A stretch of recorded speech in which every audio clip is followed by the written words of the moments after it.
He wants Jefferson, climbs the ladder. Oh my goodness! Come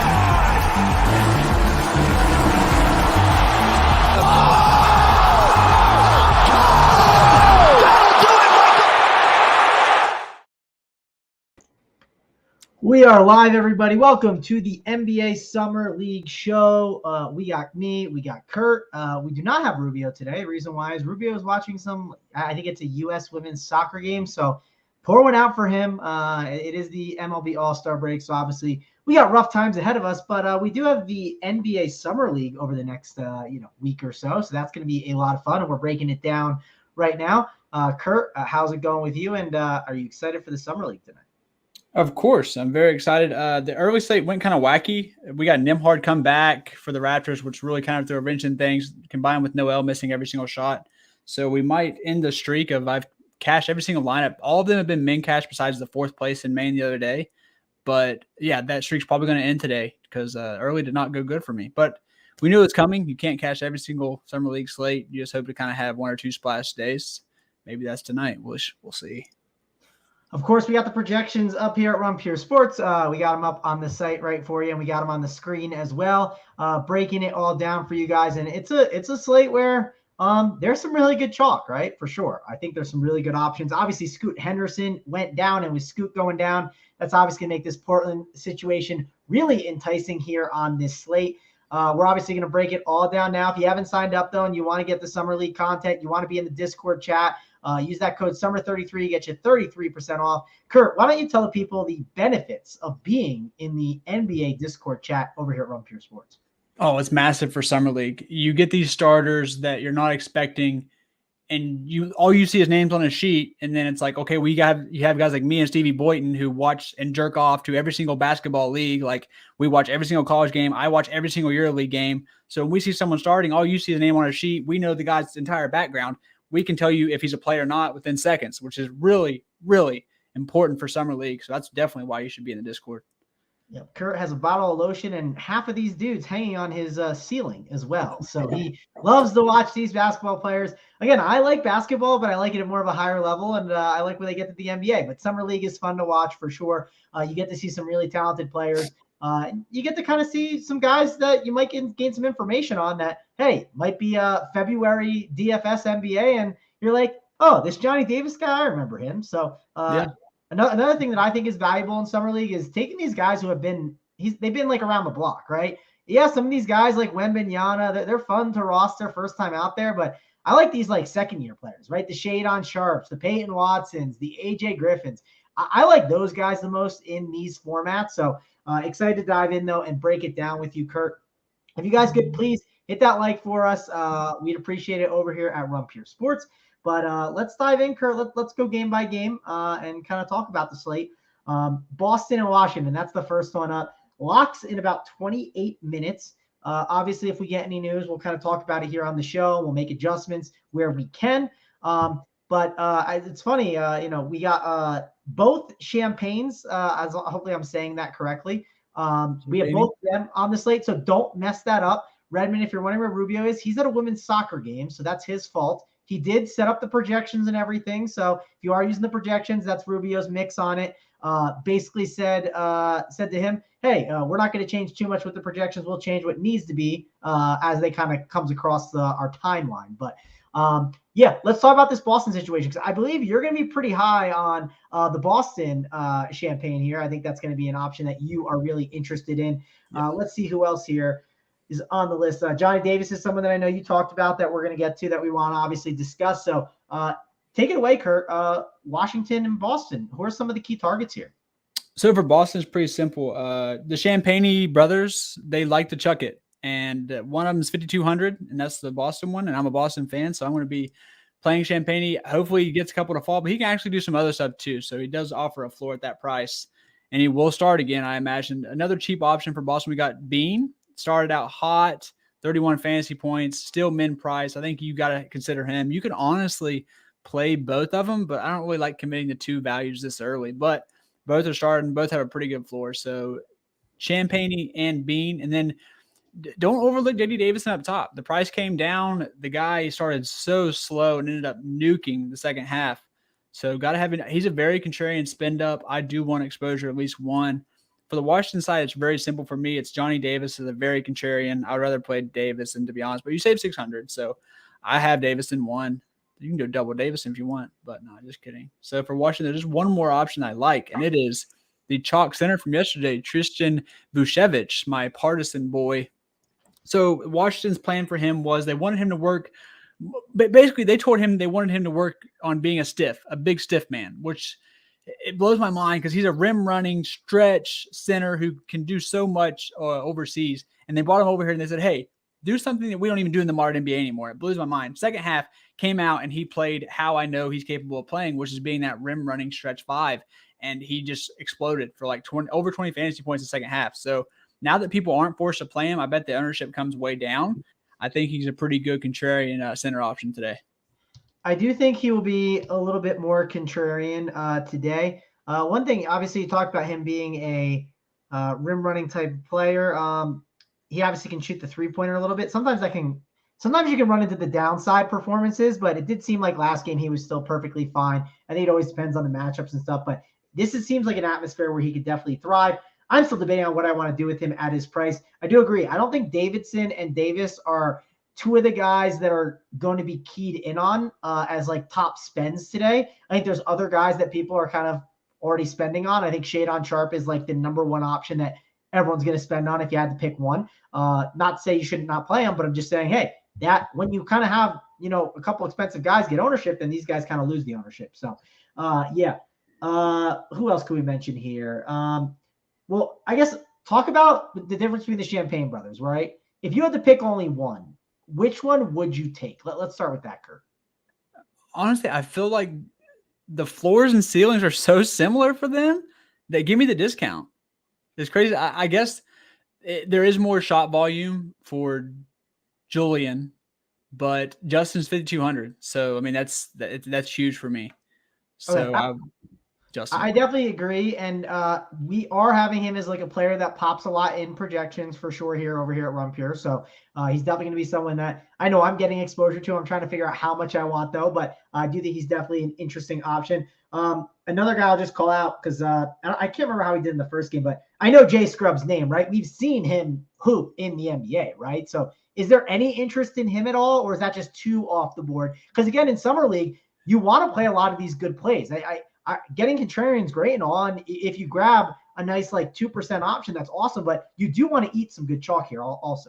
The only issue is he's coming off the bench, and it's kind of like what we saw from Johnny Juzang last night. Like he'll come off the bench, he'll chuck shots and shoot, but there's no peripherals, and the minutes are like have a chance to be low 20, like below 20s, and it's going to be low 20s max.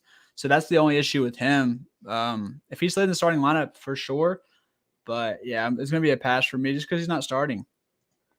Yeah, and obviously, again, there's going to be plays that we're going to talk about here coming up that, like, I think you just kind of want to eat that chalk, right? And if you have a contrarian play, like just one, it's like a 2% guy that you have a strong take on, eat other chalk around it. It's definitely a good thing to do in Summer League DFS.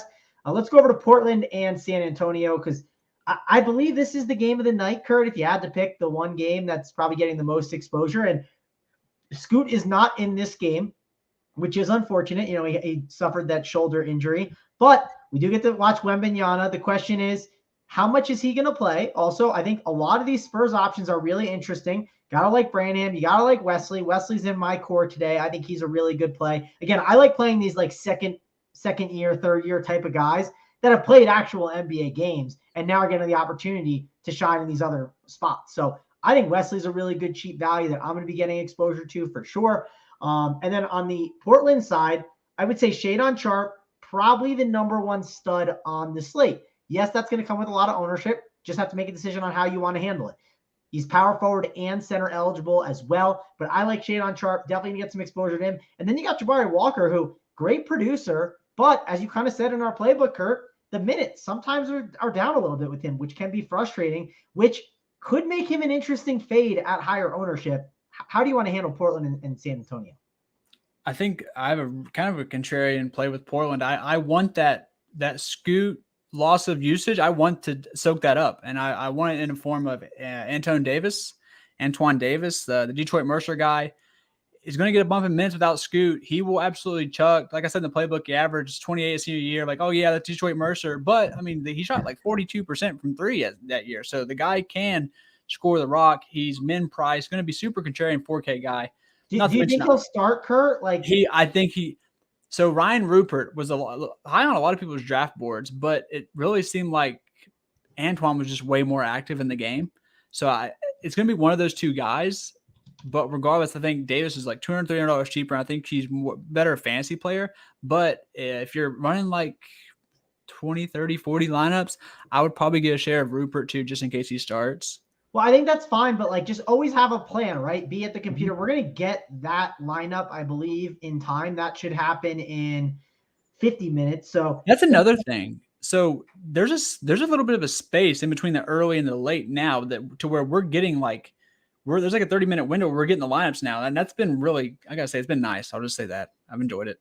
Yeah. So again, I think Davis definitely going to be someone that you mentioned him. I wasn't considering him, but again, I'm going to consider him more now, obviously. This is why I have to be in the Discord. This is why I'm sitting here waiting for the lineups to come out when the Portland lineups come out soon. So yeah, I think obviously good plays there on Portland. Let's go to the Spurs side of the ball and talk about how to handle that. I'm going over my sheet here, and I'm going to just make it where I only have the Spurs options here. So I got Branham, I got Wesley. Obviously, two plays that I'm going to want to, get exposure to on this slate. Then there's Victor Wembanyama, was 26% owned. You could argue he dudded. 31 wasn't awful, but like the dude couldn't make a shot and got 31, right? Like if he gets the same 27 minutes, you got to make an argument for him. I think. I don't think it's the craziest idea to play him. Julian Champagne, you could play him. Barlow, I think you could make an argument for, but he will be a very low owned Spurs option compared to these other ones. How do you rank these like top five options, Kirk? Because I think it's mainly keying in on these Spurs starters. Yes, I will say that I didn't have Wembanyama on the playbook because I just never know if he's going to I'm so hesitant to kind of put my trust in him because he said he's not going to have a big role. The beat I tweeted at earlier in the year said he doubts that the Spurs will let him go too much. But then I'm like, he played 27 the first game. It's very evident how hard Wemby's camp is pushing to play and then how hard the NBA is pushing the Spurs to play. And then I'm like, he kind of got mocked on Twitter like the other day with the Britney stands were coming at him. I think that he wants to, even if it's just in 22 minutes today, if you told me he got 22 minutes, I'd say he probably comes close to breaking the slate and just unleashes absolute hell on Portland. Yeah, I definitely want to have some Wembanyama exposure. Again, it was 26% on the last slate. Where do you see the ownership going? Because I don't think it's going to get like higher than that. But again, there are not as many studs as that last slate. I would argue that, right? I guess the lazy take would just be around the same, 26 to 30%. No, I could see that. The reason why I don't like naturally it would go down based on that performance, but the only reason I think it might not go down is just looking at the studs on the slate, right? So if you look at the studs, it would be, let's see. I have it sorted the wrong way. Give me 1 second, Kurt. I got like Tari Eason on here and he does not count. So we can't have him muddying things up on my end. So, all right, here we go. The top options are Shadon Sharp obviously is like the one that sticks out. I think you make a case for Johnny Davis, JD Davis, and we talked about him a little bit. You do like some of these Pelicans options. I know we'll kind of get to that, and you like Dyson Daniels. So I don't know, maybe I don't know. I think you might be right. I could see 20%, but I'm just talking about it because I think it's an important talking point because I think this guy could break the slate, right? I think it's and if he comes in at like 10, 15% owned somehow, like you'd feel like an absolute idiot if you didn't get exposure to him and like he broke the slate. So I feel like his block floor is going to be, I think you're automatically starting the game with 4 blocks. Yeah. Like legit. And I think it's upside. I think he has a chance to get like 8 or 10 if he plays over 20 minutes. It's like some of the shots you see in summer league is just so bad. And the boards he gets, like even in 22 minutes, he can crush. I want to give out a quick Washington underdog play real quick. Okay. Below Kalabe's PRA on underdog is 17.5. He's going to play 30 minutes. I think he's going to have a much better game today. I don't like him for DFS because of the price, but I think he crushes that PRA. So below Kalabe for the Wizards, 17.5 PRA. Let's hit the over on that. All right. That's a underdog pick from Kurt over there. So be sure to go over and make that bet. And hey, if it helps you out, Kurt's in the Run Pure Sports Discord, so he can give you some more winners there. If you want to go sign up now, use that code SUMMER33 to get 33% off. Any final thoughts on that game, Kurt? You want to move on to this next one? I think we kind of are forced to play Branham or Wesley again, or Champagne. But like, it's just they're just so involved. They're playing massive minutes. We've seen them over a large sample now. This will be their 4th game. So yeah, just kind of I think we're just set that rule. Play at least one. Yeah, I mean, I'm definitely going to have Wesley will probably be my highest owned player, I think. So I'll definitely have a lot of him. And I think it's okay to play both, right? I don't want him on all my teams like that, but I think it's okay to play both for sure. Yeah. Let's keep moving along here. Next game up, we got the Hawks and the Denver Nuggets. And this is definitely a game to discuss. Obviously, we got AJ Griffin. AJ Griffin is going to be a discussion point. He's over there projected for what we got him at 31.25. So obviously he's going to be an interesting option and someone that kind of hits some teams if you use the Run Pure Sports projections. And then Peyton Watson, you mentioned him in the playbook and talk about he's like a stone lock, right? And you're just going to keep playing him right now. Tell the people why and tell them how to handle Denver and the Hawks. Until he gets like 8.5 or above 8K, I think we just keep locking him. The guy almost cracked the rotation in the finals, was in the rotation a little bit for the playoffs. This is clearly one of those moments where they want to see him expand his role, get better at work on whatever the weak part of his game are, probably the playmaking, just getting the ball in his hands more, not being a quarter stander. This is a chance for him to flourish in that role. So I think we're going to keep seeing him massive minutes while he's out there. And whether he gets shut down the last game, we'll talk about that later. But moving forward, I think we just keep on hammering. I don't care if he's 80%. It's probably 80%, not 20%, not enough, to be honest. So I think we keep riding him. But Denver ran a pretty awesome rotation. All their starters played 30 plus or very close to 30 minutes. So for a team, I know the prices aren't great, but if you want to have 2 of these guys, I don't mind that at all. I know like Jalen Pickett stuffs the stat sheet, put up triple doubles at Penn State, and Colin Gillespie just doesn't look right to me. So they kind of start letting Pickett run more of the offense. Could see him put up a big number potentially, but it's really Peyton Watson's the main focus here. What about Tyrese Martin? I had some Martin on the other slate the other day. He was a pretty good value and he was kind of low owned. Curious to see what you think with him because, I mean, based on our projections, if you X'd out Peyton Watson, you would get some more Martin on your team. So what do you think about that? Yeah, so I think so far all my builds have a mix of Martin or Cabangeli so far because I want that value forward. So they've kind of slid right in there. So I think Tyrese Martin or Cabangeli will have a good game. We've seen what Cabangeli can do in 22 minutes before in the summer league. And I think I just know he's a really talented player. So he's kind of the same thing. So that's my and/or. All right, Brandon's in the chat. He says, what prices are these for? If you're asking for the prices on the sheet we're staring at, it's for DraftKings. So FanDuel has a summer league? I don't know. Brandon, if you could communicate it a little better, we'd appreciate it. But the prices that you are staring at are definitely the DraftKings prices for sure. So yeah, Shade on Sharp, he's 9.5K today. That's his price. Peyton Watson, he's 6.8. So this is all for DraftKings. But yeah. You didn't talk too much about AJ Griffin. Do you want to touch on a little bit? He kept, I feel like, all of us from having true sweats the other night. So it was painful. But I'll go right back. Just from the usage, it's bound to happen. Him or Buffkin are going to have a big game. I prefer Griffin. I like his game more. So, yeah, I think I'll go right back. I'm not scared. I don't think he's going to crack my main team, but my alt team, yeah, probably, because I want that. I don't want to miss out on that big game from him.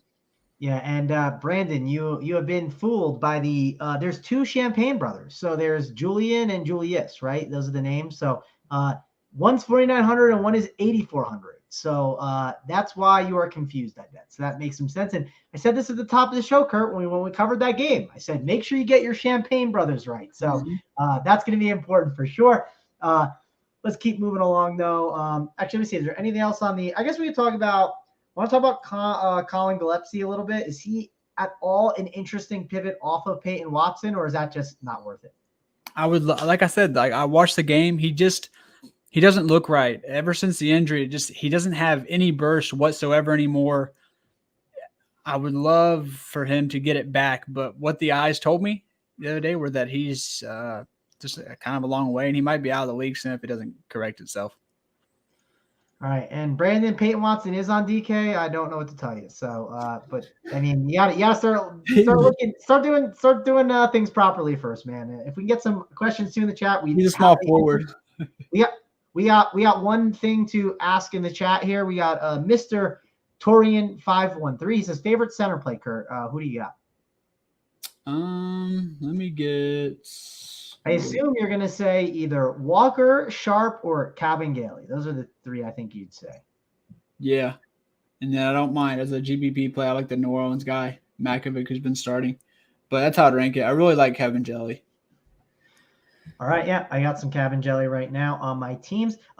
Before we kind of go to this last game, Kurt, is there any news that like you're thinking could come that we should be waiting on or anything like that? That's a great question. And I'll just probably say the Spurs, like they've played, this will be their fourth game. So you had to imagine like, okay, like what are we, maybe let's rest somebody, rest one person. So I'd just be any Spurs guy you play, just keep Twitter searching his name and just keep hitting refresh up to lock. All right. Let's go to the last game. This is one I think you want to discuss for sure. This is the Pelicans and the Golden State game. You like a lot of Pelicans tonight. And Kurt, I mean, yeah, I want to play some Pelicans, but you could make the argument, well, what if I play Pelicans and then, there's a bunch of news that hits and, I just get kind of screwed. Like that's one of the obviously dicey things about it, but there are Warriors to like on the other side. So I think it's worth the gamble. How are you handling these Pelicans and these Warriors? I think you can. So I think with the Pelicans, like say if you play, let's just use an example, Dyson Daniels, and then he's rolled out, and you can just go play like Sebron. Like there's other pivots and there's other strong DFS like plays that like even if you leave the salary, I think they can put up a good number. So I don't mind playing any of the Pelicans. Dyson Daniels would be super low owned, but the guys I like Sebron just for the fact that I think he's a solid play if no one is rolled out, and if someone's rolled out, anybody, I think Sebron could absolutely nuke. I know Hawkins is a little banged up. So I'd probably not play Hawkins. I know I said that last night for George, but like Hawkins legit was limping at the end of the game, whereas George, I just saw him get like fall down and get beat the shit out of the previous game. But Hawkins was actually visibly limping, so watch that and probably don't play him. All right, we do have the Washington lineup. I'm going to put it up here in a second. It looks like Steve says Pat Baldwin is not in the pool. Yeah, neither is Rollins on. So the guys that came over in that Golden State trade, yeah, they're not on there yet. And I don't think they're going to be on there all of Summer League. So what would you do with Vucevic, right? You obviously liked him the other day. I don't know if you talked to projections with Rubio. I didn't. Was he projected as the starter on the projection? Should I make any adjustments here? What's he have him at? He has him at 23.5, which is a fair projection, but you could make the argument to bump it a little. Yeah, probably 25.5 because like if he just has two decent halves, like I said, anyone capable of putting up a 20 fantasy point half, I want them to be able to at least hit a couple. You know what I'm saying? Okay, I made an adjustment there. I will put it in the purple. I think this is how we do it, but you'll have to suffer with the purple that I put it in. So that's what we'll do. No, I think it's the pink one. I'm doing it wrong, Kurt. Here we go. All right, we are adjusting it now. Any other ones you think we should adjust? I was going to move him up in my projections too. So, and I'm using the Run Pure Sports one. So I already have them loaded in. So I'm going to manually move it over myself. What about any other adjustments you want to make here? Oh gosh, these are all actually pretty fine. I don't mind any of these. Like Hawkins, I'd probably bump down a little bit because I don't want him hitting teams just in case. Because he was legit limping at the end of the game. Who? Jordan Hawkins in the 29. I don't know if that's hitting anybody's, but like I said, the guy looked a little bit hobbled. I'm not sure if he plays. On my end, I'm not getting him really. Yeah, so it's nothing that would change anything. Here's a question for you. This one's good. Can you play Cap and Griffin together? What do you think of that? Where's the question at? Oh, Cabangeli and Griffin? Yeah, for sure. Yeah. I actually just did that. I'm working on that right now. I definitely think you can. This is one that I think a lot of people are going to run into.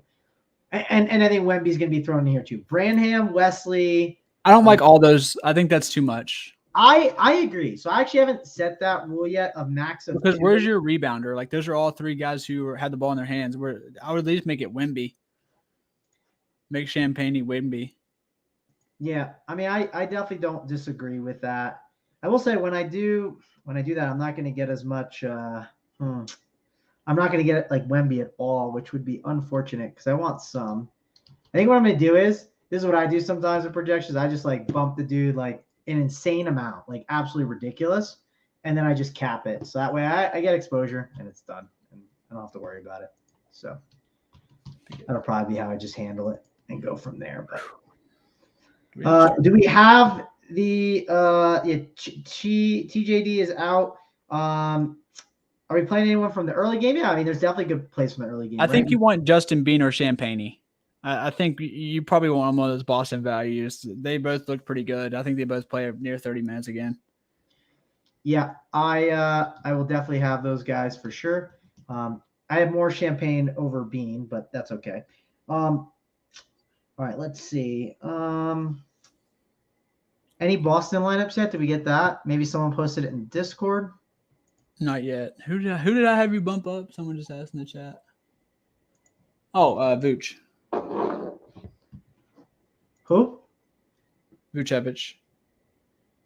No, I meant did we get Boston starters? That's what I said. Not yet. No. Yeah, we didn't get that. That's the one. I mean, we're expecting the starters to be, the same, right? In these guys, but there's just no reason for them to change. Like they're but what I'm getting at, terrible. We're not like at the end of summer league yet, but at points like you'll see a lineup and you're like Champagne will just be out of nowhere. Yeah. He's not, but randomly he might be out and he's 60% owned, and then people don't get off him, right? Like, so that's actually where like the biggest edge is in summer league. It's just when you can get guys just get owned with an absolute zero. But yeah, I think that's why I just want the lineup. That's all. So if you have any other questions, throw them in the chat. We'll happily answer them. I'm pulling up TweetDeck right now, just trying to see if I can maybe catch the lineup a little faster if it comes out. I haven't really messed with my new TweetDeck yet. I know TweetDeck has changed, so might not be perfect.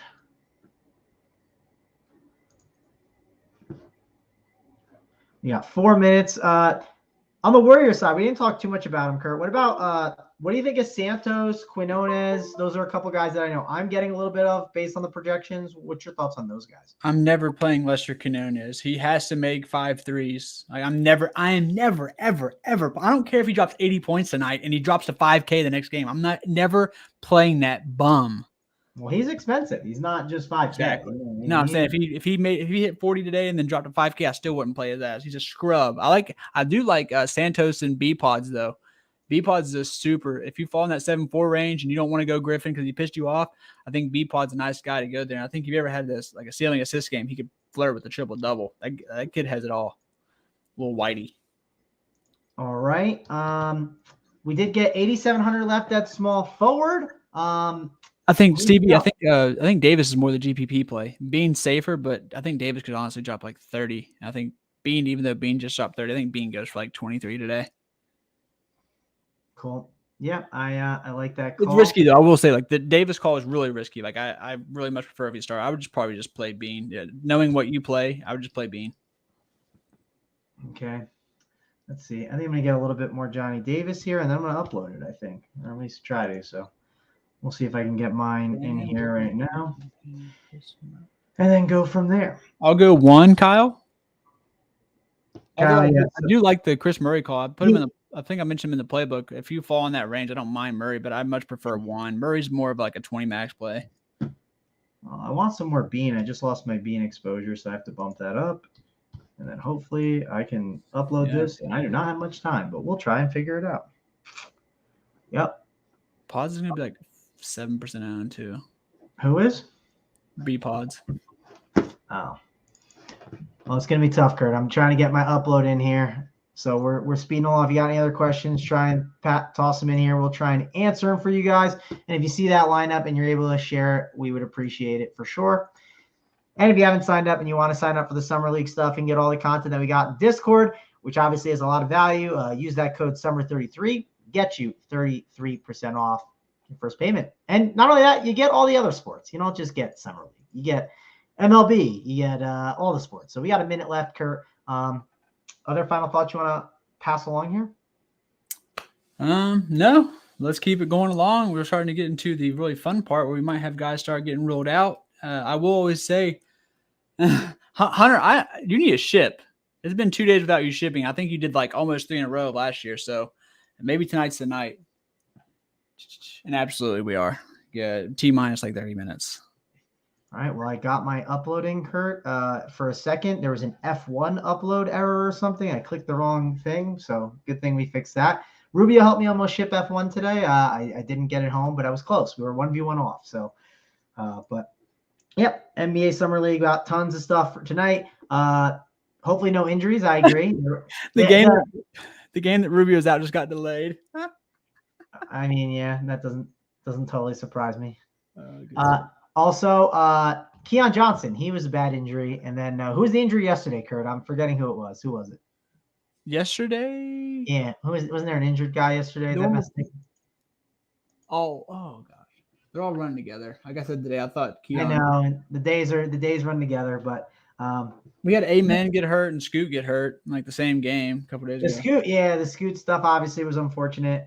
Because Scoot was crushing too. He did have like a rough third quarter, but then he would have probably had a huge one in the fourth. But yeah, I don't got too much else to say. I like the Spurs a lot. The Spurs are a team that you want to find the right mix to get exposure to. And that Portland game, if you remember, Portland Rockets, it was an ugly game. So I do think it's a good one. Brandon said, where are you finding starting lineups from beat reporters? Well, get in the chat.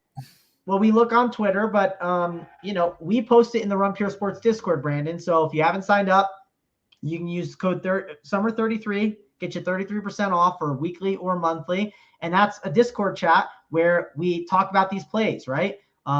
On top of that, we go into the chat and we post the lineups when they're up. You can find them too for free as well, but it also helps you do the legwork, and we'll hit you with a notification as well. So we kind of do some of the legwork for you. Yes, you can find them for free on your own on Twitter, but it's a lot more work, and it's better when it's a team effort at times. So yeah, that's basically how we handle it here at Run Pure Sports. But Kurt, I don't got too much else to say. Oh wait, no, we don't have like a secret lineup thing. We're like, I mean, not yet. We're gonna have one on the 10th. I'll be straight up with you guys. On the 10th, we're gonna have some inside info. Yeah, so get in the Discord. But as for right now, we would tell you if there was like a Twitter beat that we're following in particular, we'd let you know. But yeah, there's not. I mean, just like I said, Twitter searching names and then just kept hitting refresh that's what I do. And then we have King Chief does a good job in our Discord of posting whatever he sees.